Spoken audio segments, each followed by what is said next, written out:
We all know that India and Tanzania are close friends. We have been, friends since the beginning. India was supporting even the decolonization movement in entire Africa and specifically in Tanzania.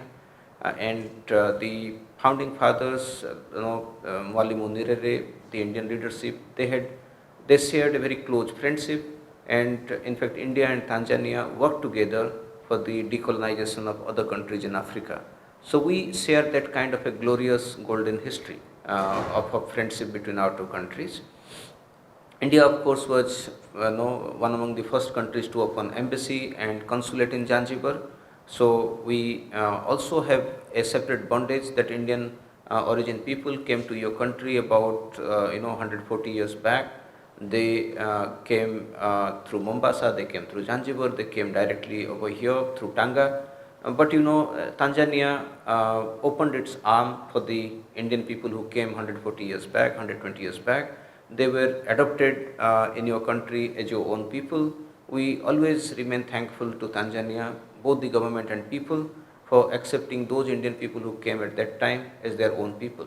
And now those people, they are economically successful, and they proudly say that they are Tanzanian people, both by birth and by heart.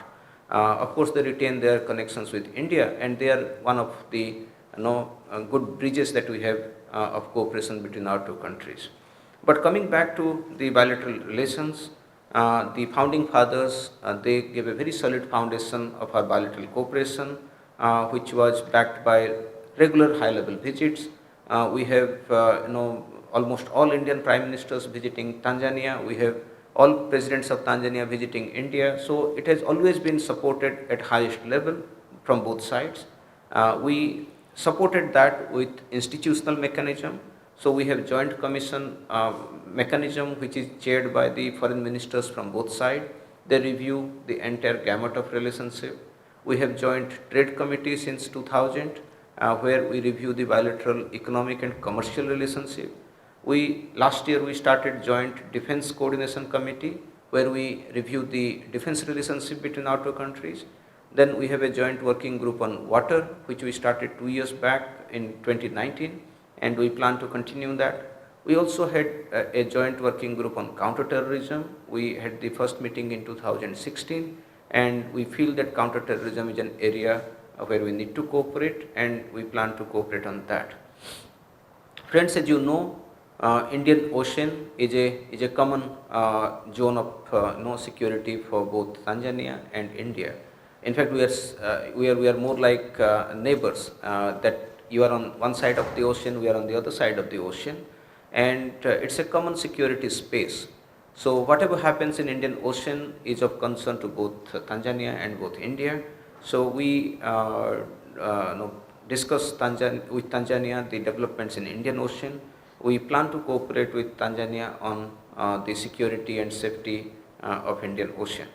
So we have, like I said, we have a very solid relationship with institutions supporting it, like we have minister level review, we have joint trade committee, we have defense committee, we have working group on water, working group on counterterrorism. We also have working committee on hydrography, whereby Indian hydrographers, they came and surveyed your coastal area, and we supplied you the charts of your coastal area. And going forward, we think that we can work together for surveillance of exclusive economic zone. And like I said, Indian Ocean remains a common area of cooperation. But there are good positive developments in recent past. This year, you would be happy to know that the trade, as far as Tanzanian export is concerned, increased almost by 90%. So this year, Tanzanian export crossed $1 billion to India. And to give you a perspective, Tanzania exported about $5.3 billion of commodities, out of which you exported above $1 billion to India. So India still remains the number one export destination for Tanzania. As far as your imports are concerned, other countries are your major sources from which you import. But as far as your export is concerned, India is still major number one. And this year it crossed even $1 billion. our people are very close to each other, and culture plays an important role. And the best example now you have is Kili Paul, who stays, I think, near Dar es Salaam. And when Kili Paul, he does lip syncing on Indian music, and in India he has millions of followers. The Atriums ni hoteli yenye mandhari tulivu na viwango vya hali ya juu, huku huduma bora zikitolewa na wahudumu walibobea kwenye fani hii, kwa huduma kama vile malazi, chakula. Vilevile tuna garden kwa ajili ya maharusi, birthday party, hata mikutano, bila kusahau swimming pool kwa wale wanaopenda kuogelea. Kwa mawasiliano zaidi unaweza kutupigia simu nambari 0655 026 463 au 0763 81 2626.